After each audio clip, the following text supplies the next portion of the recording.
په هغو مراسمو کې چې نن غرمه په همدې مناسبت په ارګ کې پر ځای شول، د پاچا خان د پوهنتون رئیس ډاکټر فضل الرحیم مروت په تیرو 14 کلونو کې په افغانستان کې د جمهور رئیس حامد کرزي د غوره خدمتونو څخه یادونه وکړه او د هغه د دغو خدمتونو د قدردانۍ په خاطر د پاچا خان د پوهنتون د رهبرۍ پلاوي، استادانو او محصلینو په استازیتوب د ستاینې دغه لوحه هغه ته ورکړله. د پاچا خان د پوهنتون رئیس ښاغلي ډاکټر فضل الرحیم مروت وویل: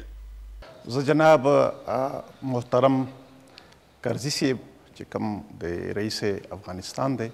د هغې د عوامو د ولس ټولو ډېر مشکور یم چې ما دوی ته د باچا خان پوهنتون د خیبر پښتونخوا د وایس چانسلر لا د رئیس په توګه باندې کوم ډالۍ پیشه کړه، هغه ته مې د پوهنتون سووینیر کوم چې ورکو، هغه زمونږ د خلکو د ولس د پښتنو ولس د افغانانو ولس طرف ته یو تحفه لا یو ډالۍ دی